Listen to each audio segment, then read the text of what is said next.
Innal hamdalillah nahmaduhu wa nasta'inuhu wa nastaghfiruh wa na'udzu bihi min shururi anfusina wa min sayyiati a'malina may yahdihillahu fala mudilla lahu wa may yudlil fala hadiya lahu asyhadu an la ilaha illallah wa asyhadu anna sayyidana Muhammadan abduhu wa rasuluh. Allahumma salli ala sayyidina Muhammad wa ala ali sayyidina Muhammad wa sallim tasliman katsira amma ba'd. Fa ya ayyuhal muslimun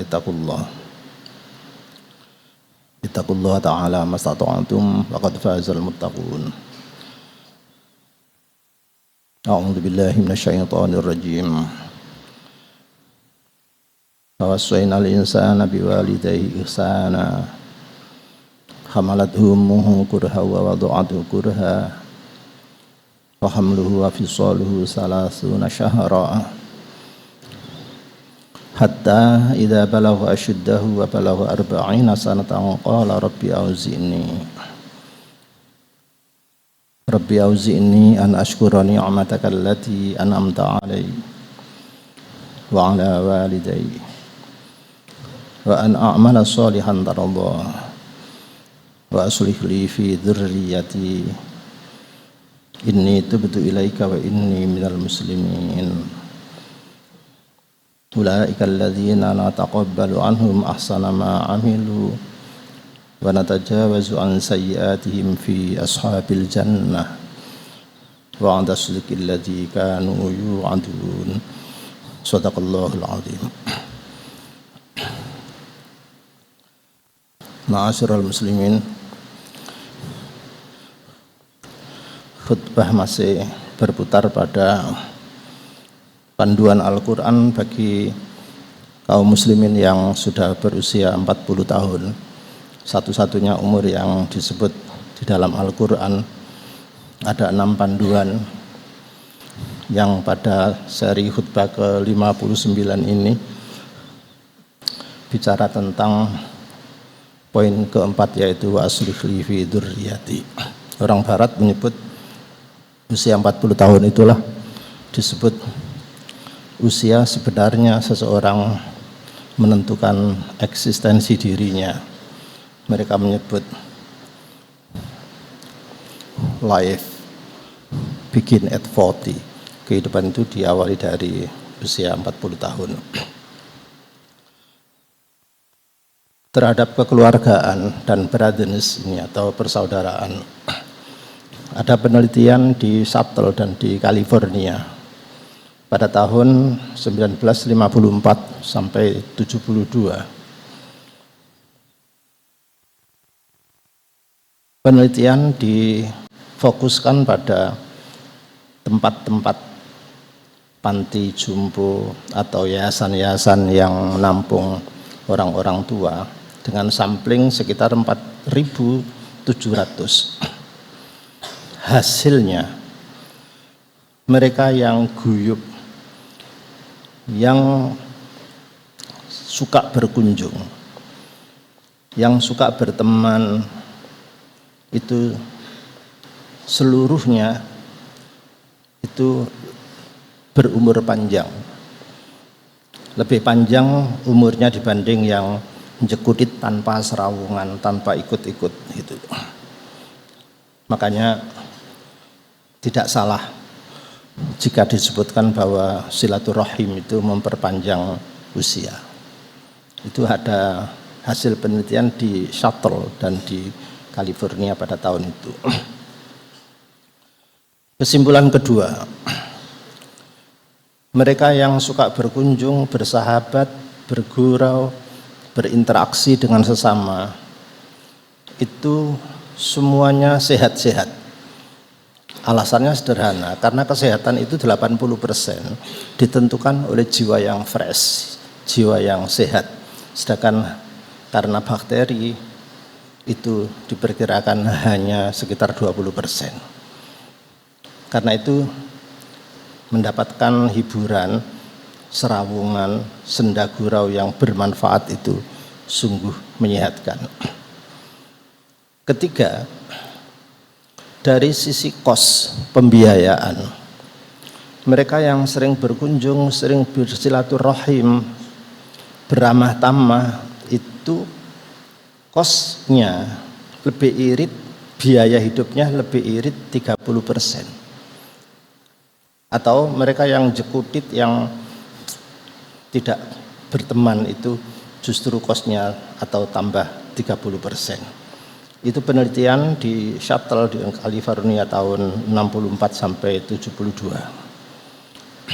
Hampir bersamaan di Harvard University juga dilakukan penelitian yang sama tentang wisudawan atau tamatan universitas itu, bagaimana mahasiswanya yang mempunyai koneksi tertinggi, koneksi pribadi yang tinggi dan yang tidak, yang suka bergaul dan yang tidak. Subhanallah, hasilnya sama. Mereka yang mempunyai konektivitas tinggi pribadi itu lebih mudah mendapatkan pekerjaan, ada blessing tersendiri, sehingga kehidupannya jauh lebih mapan, lebih fresh dan lebih terbuka. Iya, itu hasil penelitian akademik. Tetapi di dalam kita sesungguhnya diisyaratkan, meskipun sholat itu pribadi, individu, tapi disyariatkan sholat berjamaah. Saya tidak membicarakan pandangan ulama, apakah berjamaah dalam sholat fardu itu merupakan kewajiban, include dengan kefarduan sholat itu sendiri, atau sebuah sunnah muakkadah. Kita ini mazhab Hanafi yang memilih jamaah itu sunnah muakkadah, meskipun di mazhab lain justru sholat fardu itu harus berjamaah. Kalau nggak berjamaah nggak sah. Alasannya karena muwadzabatur Rasul, hadratur Rasul tidak pernah sholat fardu itu sendirian, pasti berjamaah, pasti. Sampai kerinan waktu subuh pun tetap dilaksanakan jamaah. Untuk itu interaksi antara Allah sebagai Al-Khaliq dan manusia sebagai makhluk, dari bahasa khalaqa ini timbul sebuah khuluq atau akhlak. Karena itu maka perlakuan Tuhan sebagai Al-Khaliq terhadap makhluk ini tidak sekedar mencipta, tidak sekedar dicipta jadi, melainkan dibekali dengan tata krama, dengan etika-etika. Sehingga di dalam terma agama menyebutkan kalian orang yang makhluk, takhallaqu bi akhlaqillah, beretikalah, berakhlaklah seperti akhlak Tuhan. Bagaimana Tuhan itu dalam kebenaran, kapan tegas dan kapan memaaf dan seterusnya. Historis menunjukkan bahwa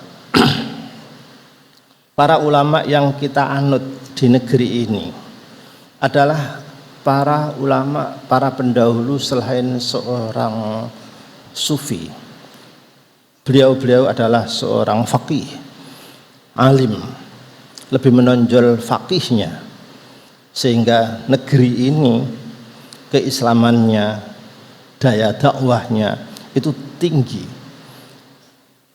Syariat-syariat Islam disampaikan sesuai dengan irama budayanya, meskipun beberapa yang tertinggal.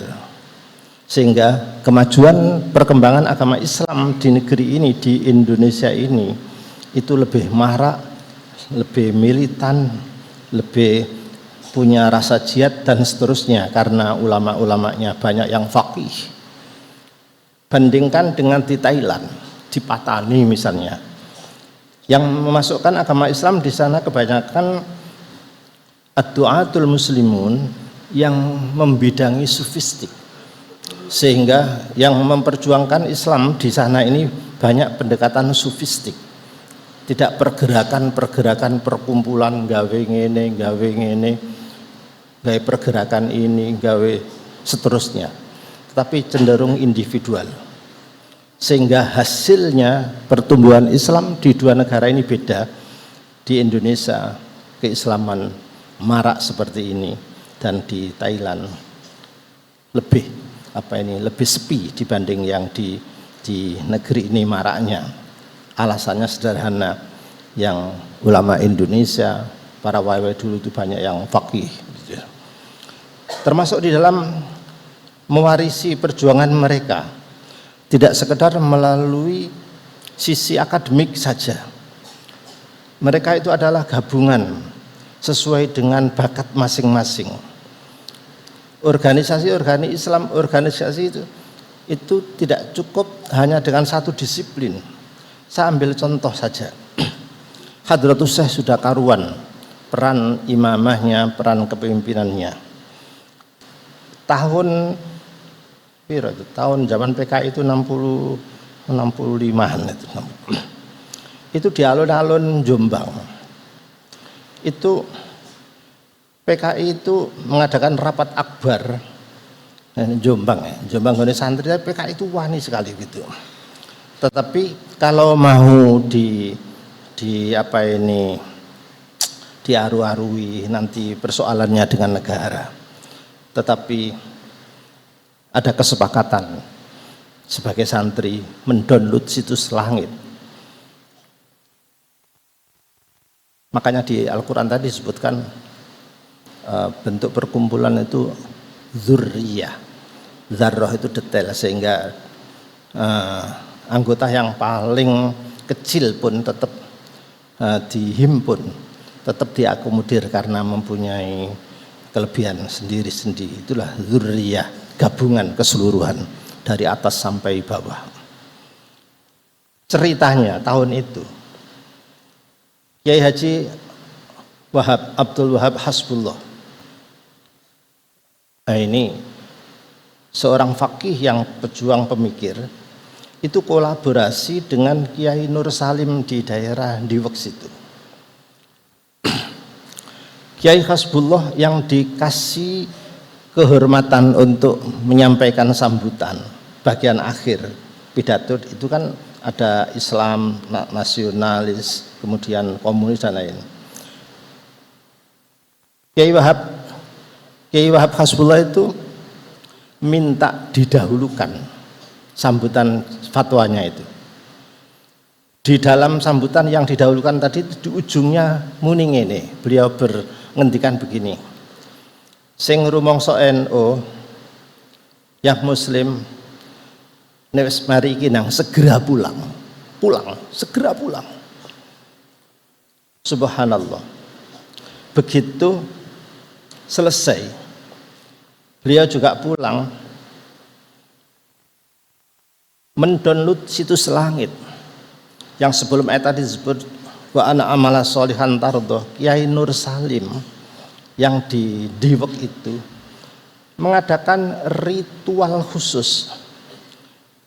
Ritualnya Kiai Salim itu membakar ikan wader kali itu, dibakar di pertelon cereweng itu,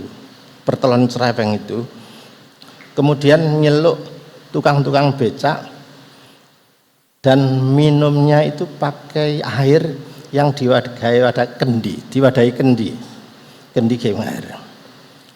Begitu ritual sudah, pakai ikan wader kali, kemudian digabung dengan doanya yang di Kiai Wahab disuruh keluar tadi, Kiai Nur Salim ini begitu sedekah selesai kendi yang ono isine banyu digawe mari mangan mari bancaan tadi dikepruk prak dengan membaca ayat ini. Bismillahirrahmanirrahim. Wa nabbihum annal ma'a qismatum bainahum kullu syirbin muhtadar fanadau sahibahum fata'ata faqar fakaifa kana adzabi wa nuzur. Begitu membaca ayat ini, annal ma'a qismatum bainahum, terus kana adzabi wa nuzur, dikepruk korat karet, turunlah hujan deras, angin ribut yang memporak-porandakan di alun-alun tadi termasuk RKP dan banyak korbannya. Ya soalnya kiai ini itu kiai ikhlas. Nek kadung mendownload situs langit itu, langit segera mengabulkan. Nek kiai saiki wallahu a'lam. Kakean politik gitu. Mudah-mudahan ada manfaatnya. Barakallah li wa lakum fil Qur'anil azim. Wa nafa'ana bihi wa iyyakum lima fihi minal ayati wa dzikril hakim. Wa taqabbala minni wa minkum tilawatahu innahu ta'ala jawad karim malikum barur raufur rahim. Walhamdulillahi rabbil alamin.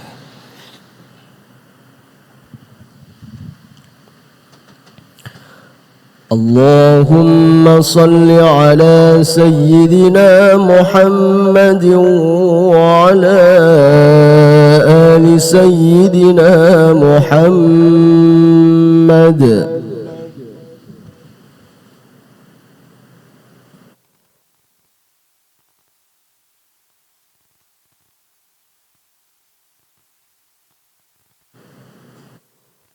Hamdan katsiran kama amar asyhadu an la ilaha illallah wahdahu la syarika lah irhaman liman jahada wa kafar. Allahumma shalli ala sayyidina Muhammad wa ala ali sayyidina Muhammad wa sallim tasliman katsira amma ba'd. Fa ya ayyuhal muslimun ittaqullah ta'ala masata'tum wa qad fazal muttaqun wa alamu anna Allah amarakum bi amrin bata'a fi nafsihi wa sanna bi malaikati qudsi fa qala inna Allah wa malaikatahu yusalluna 'alan nabi يا أيها الذين آمنوا صلوا عليه وسلموا تسليما اللهم اغفر للمسلمين والمسلمات والمؤمنين والمؤمنات الأحياء منهم والأموات إنك قريب مجيب الدعوات ربنا اغفر لنا ولإخواننا الذين سبقونا بالإيمان ولا تجعل في قلوبنا غلا للذين آمنوا ربنا إنك رؤوف رحيم والحمد لله رب العالمين. عباد الله إن الله يأمر بالعدل والإحسان وإيتاء ذي القربى وينهى عن الفحشاء والمنكر والبغي يعظكم لعلكم تذكرون اذكروا الله العظيم يذكركم واسألوا من فضله يعطيكم ولذكر الله أكبر.